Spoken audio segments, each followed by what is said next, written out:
Hey community, it's Pastor Brett with today's daily Bible reading. We're going to jump right into Psalm 115, and this is one of those Psalms you could easily read over and I think miss this powerful impact, this powerful implication that it has for our everyday life and what it means to be changed by God. Let's look at the verse together and we'll unpack it as we go. Psalm 115 verses 1 through 11. Not to us, Lord, not to us, but to your name be the glory, because of your love and your faithfulness. Why do the nations say, where is their God? Our God is in heaven. He does whatever pleases him, but their idols are made of silver and gold, made by human hands. They have mouths, but they cannot speak.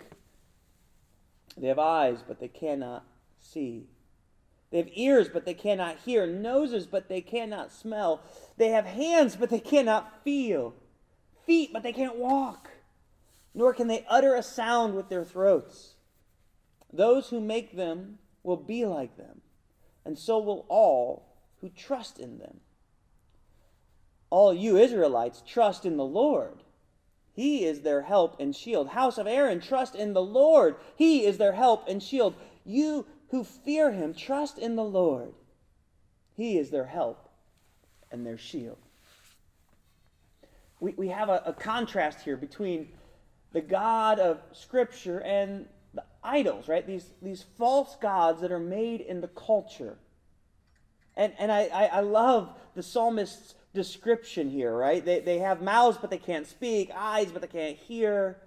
But here's what I want to tune our attention into verse 8. After these verses describing these idols and how they don't actually have power, they have feet but they can't walk, they have hands that can't feel, verse 8 says, those who make them, anyone who makes idols, will be like them, and so will all who trust in them. The principle here is you become what you worship. You see, we are always and all being changed. We're being transformed into the very thing that we worship.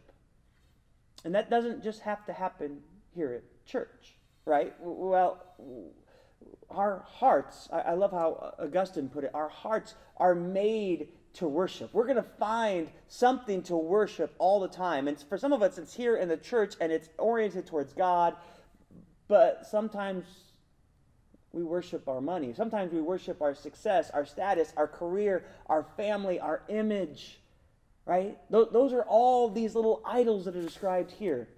We might not make little statues for them, but those are the idols in our hearts so often. Our hearts are made to worship. They will find something to worship, whether we are in the church or outside of the church. And verse 8 warns us, you'll become like that thing that you worship. And so if you're worshiping money, don't be surprised if you become overwhelmed with greed, overwhelmed with a focus on markets, overwhelmed with the anxiety that comes from trying to control things. If you're worshiping your power, your ability to change circumstances, maybe in your career or your family, the influence that you have in those places, well, don't be surprised that if you worship those things, that you become like them. That all you think about or care about is not who a person is, but how you could use them. How you might be able to manipulate them for your ends and your purposes to exert your power. Don't be surprised that we become like that thing that we worship. That's what the psalm warns us in verse 8. Those who make them will be like them. That can be a scary proposition unless our hearts are worshiping God, because then the opposite is also true here. If we are worshiping the right and true God, over time our hearts become like him. We are formed in his image. We are made into the, as Scripture says in the New Testament, the fruits of the Spirit: love, joy, peace, patience, kindness, goodness, gentleness, self-control. We become like our God. And that's what we're talking about in this series, the unicorn, right? How does God change us? In the first week, we talked about God's power to change us. And this week, we're going to see what he changes us into, because what we are becoming matters. Community, I encourage you this week to think about just that idea. Reflect on that concept. What we are becoming matters. And by the power of God, we want to become more like him, more like the image of God that we see reflected in Jesus. So maybe this day, take just a few minutes to audit your life. We look back and we look back at our finances and we audit our budget for 2020 and look back at the previous year. We look at our household and we go through our closets and get rid of things and see what fits and what is still in style. But have you done the same thing in your spiritual life recently? Have you taken a moment to pause and said, hey, what am I becoming? How am I growing?